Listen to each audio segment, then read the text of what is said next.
Now, I'm excited to introduce you to the world of aerial filming. This area is still very new. In fact, I got my first drone. It was a DJI Phantom 1, and I still have it. I got it in May 2013. It's made possible because the drones have advanced technology and they use GPS, and they're strong enough to carry action cameras like a GoPro. So they're a great combination of technology that work well together. When you're doing aerial filming, the most important thing to keep at the top of your mind is safety. You don't want to hurt anyone and you don't want to damage any property. These drones that you're flying up in the air can be very dangerous, so always keep that in mind. With that being said, let's get started. So the leading company in this space is DJI. Later I'm going to introduce you to more resources. My first experience with aerial filming was that it was a really exciting and really fun experience. I felt like a kid again. When I first opened the box, I just wanted to go out and fly it. The first thing you're gonna have to do, of course, is assemble it, which doesn't take that long and it's pretty straightforward. There's great videos from DJI that show you how to do that.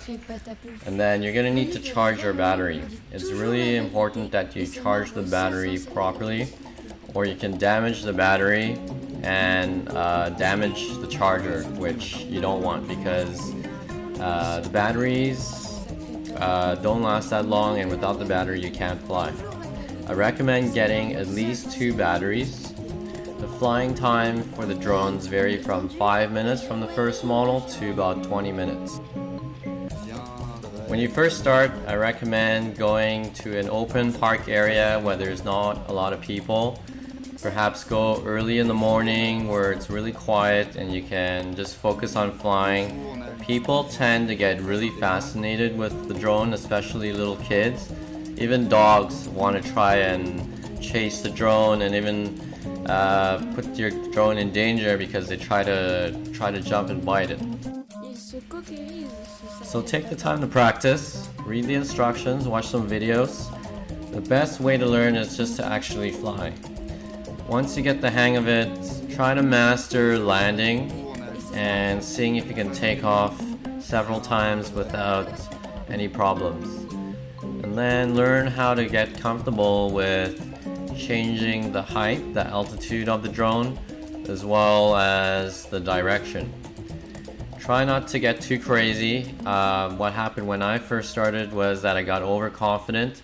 I was flying over the beach, and next thing you know, I lost sight of my drone, and there you go. I thought I lost my GoPro and my drone, about $1,600. I thought I'd never see again. But there is a feature in the drone that will allow it to come back to where the drone took off using GPS technology. Very useful feature, but you don't want to use it if you don't have to. I'll set up my GoPro before I take it out into the field, just so it's all ready to go and I can just press start when I'm ready to fly. So the settings that I use are 1080p, 60 frames per second. I'll turn on Pro Tune and I'll keep it at a wide angle. When the drone is ready to fly, meaning it's got its green lights and you've synchronized it with the GPS satellites, I'll just turn on the GoPro. Make sure it has enough time remaining on the memory card, and then I'll press record. So here's a checklist that you want to go through before you go on your first flight. You want to make sure that the propellers are screwed on properly and tight the right way. Some of the blades have to go clockwise, the others have to go anti-clockwise.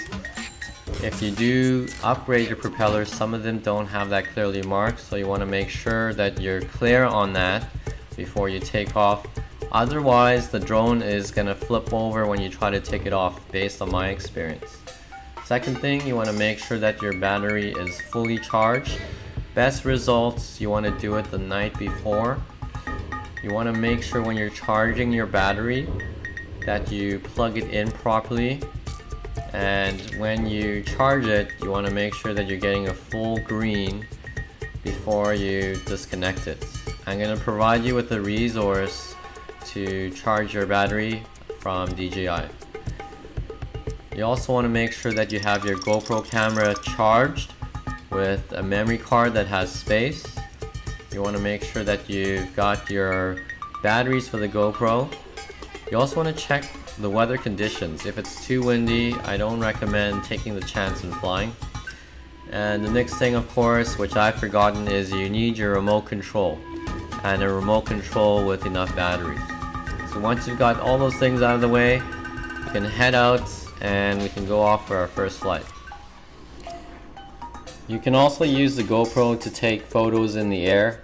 I use video more often than photos, but if you wanted to do photos, what you can do is set up the timer on the GoPro so that it takes photos at an interval, for example every 5 seconds, and then while you're up in the air you can just concentrate on moving it, trying to get different angles, and you'll be amazed at some of the stuff that the GoPro can capture up in the air.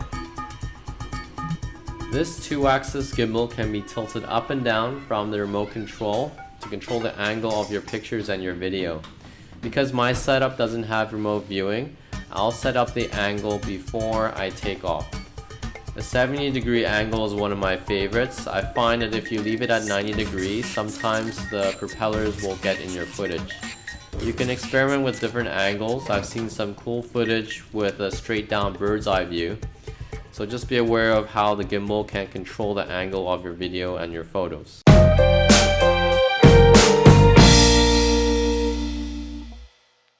Hi, Greg Hung from Chic Voyage here. I'm at Kending in Taiwan. Beautiful view behind me, and I decided to fly the drone. Just upgraded it with the Taro gimbal. So I'm going to show you some tips on how to do some aerial video. So we have the gimbal by Taro over here. I've upgraded the propellers, made sure that the right propellers are on the right arm. You want to make sure that the clockwise is on the clockwise arm, and vice versa for the counterclockwise arm. If you don't, what will happen is the drone will just flip over, which I've had happen to me before. Okay, next we want to turn on our battery.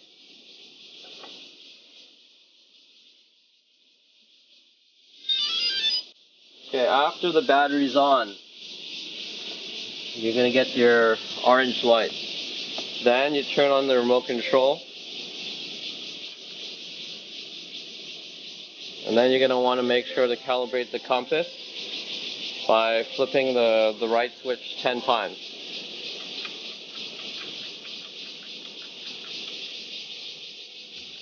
Okay, you want to end up on ATTI. There's a GPS and another ATTI at the bottom.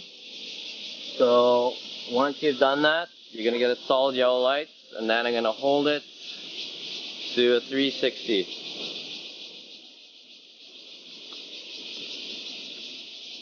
Okay, now you're going to get a green light. Now I want to face the green up towards the sky and do a 360. Notice I'm trying to keep the drone level. Okay. So now the last thing to do is to pop it back up to GPS. I should have a green light.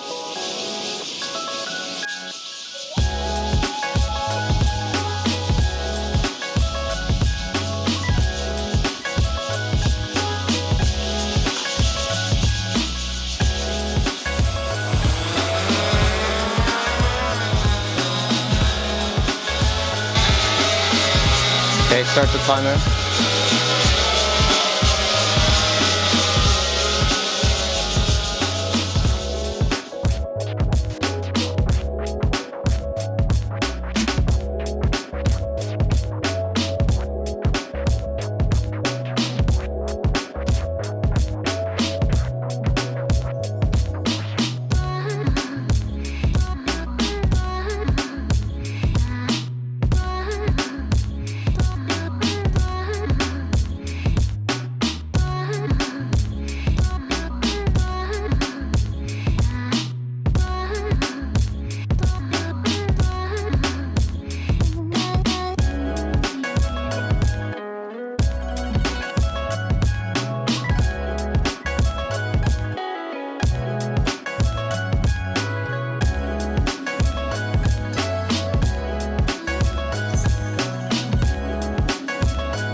Hi guys and gals, congratulations on completing the GoPro 4 course. I really appreciate it.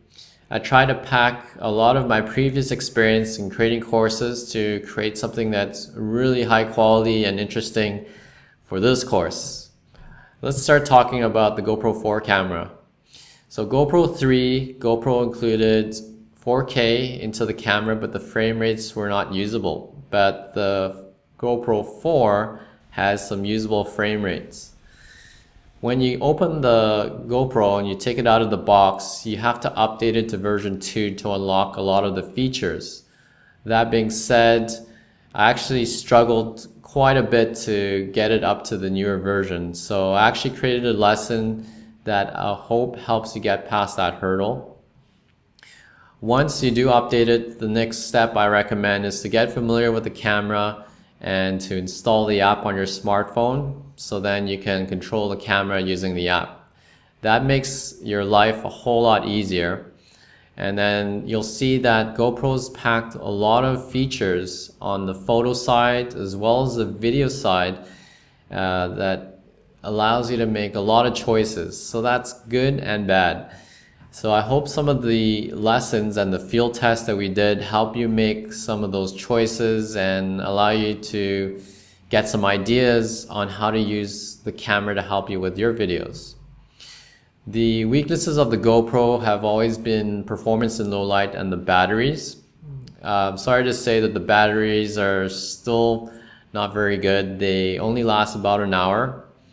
But the video performance is gotten a little bit better in low light, but the photos are doing a lot better with the night photo feature. I got some pretty decent photos at night with the GoPro, so you don't have to take your GoPro home when it comes time to doing nighttime shooting. The GoPro Studio video editing software is pretty good for a free option. Some of the templates that they have allow you to create a video a lot easier, especially if you're just new to video editing and you're not sure where to start. I'm sure that you'll feel comfortable creating videos, following the templates and using the presets that the software includes. So that's it. If you plan on getting a little bit deeper into video editing, I'm planning on creating a future course on Final Cut Pro X. That's my bread and butter. And thanks again. I appreciate you joining the course, and I hope you learned a lot and enjoyed it. Hey, no, no.